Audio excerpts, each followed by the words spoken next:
दो भाई रहते थे। एक का नाम डीगू और दूसरे का नाम शुरू था। वो दोनों भाई का एक ठेला था। उस ठेले पे सब प्रकार के चाट मिलते थे और दोनों अपने काम में बहुत मेहनत करते थे और उनके ठेले पे हमेशा भीड़ रहती थी। तो एक दिन दो दोस्तों अपने घर से चलते हुए दो भाई के ठेले की ओर आ रहे थे। अरे भाई, अच्छा हुआ हम जल्दी निकल गए। हाँ भाई, वरना पता है ना चाट वाले के पास कितनी भीड़ रहती है, इसीलिए आज तुझे जल्दी बुलाया। अरे ज्यादा बात मत करो वरना अभी भी चाट खाने नहीं मिलेगा। फिर वो दोनों दोस्त चाट वाले की दुकान की ओर जाते हैं और दो चाट मंगवाते हैं और दोनों भाई बड़े मजे से चाट खाते हैं और फिर पैसा देके अपने घर लौट जाते हैं। उसी रात को जब दो भाई अपने घर बैठे हैं, सोच रहे होते हैं कि आजकल मुनाफा कम कैसे हो गया। अरे छोटे, सुनते हो? हाँ भाई, क्या हुआ? अरे छोटे, उतनी ही लागत में हमको कम मुनाफा कैसे हो रहा है? अरे भैया, महंगाई बढ़ गई है। हाँ छोटे, अभी मेरे को समझ में आया। अभी फिर दाम तो बढ़ाना ही पड़ेगा। हाँ भैया, मैं आपको बोलने ही वाला था। फिर दूसरे दिन वो अपने चाट के ठेले पे दाम बढ़ा देता है और उनके कस्टमर उसके पास आते हैं। फिर सब मैं आपको बता दूं कि चाट का दाम बढ़ गया है। अरे ऐसा क्यों दाम बढ़ा दिया? अरे साहब, आपको मालूम ही है ना मार्केट में कितनी महंगाई बढ़ गई है और मुझे भी अपना मुनाफा देखना पड़ेगा ना। हाँ, वो भी सही है। फिर एक दिन एक बर्फी वाला आता है और वो बर्फी बहुत गंदी तरीके से बनाता था। फिर मस्त मलाई वाली बर्फी खाओ, मस्त मलाई वाली ठंडी ठंडी बर्फी। और उसके ठेले पे भी भीड़ होना शुरू हो जाती है और बर्फी वाला की बिक्री भी अच्छी होती है।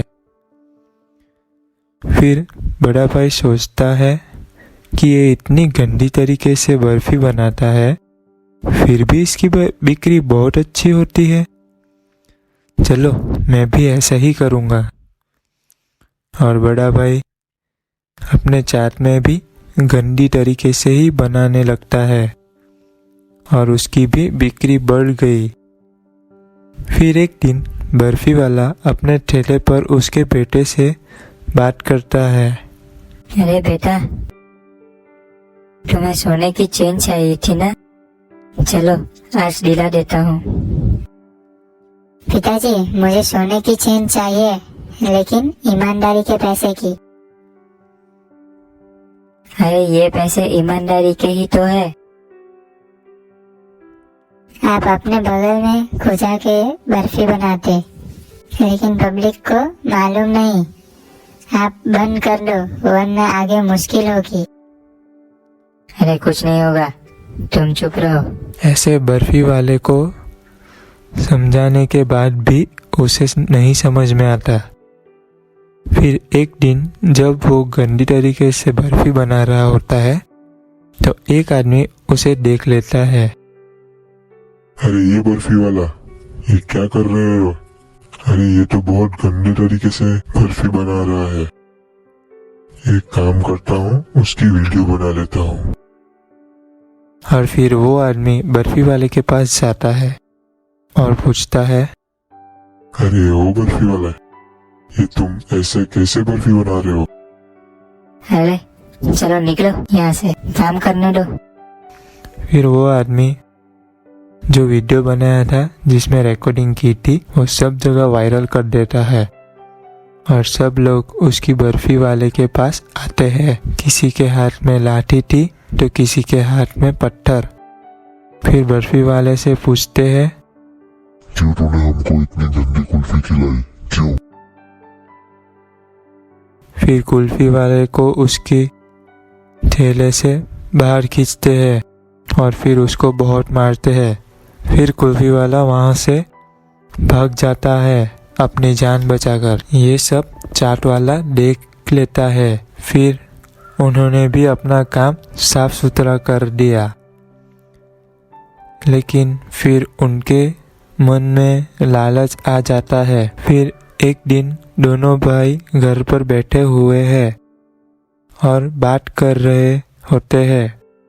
भाई अभी दुकान लेना है, मैंने दुकान भी देख ली है, पूरे 2 लाख की है।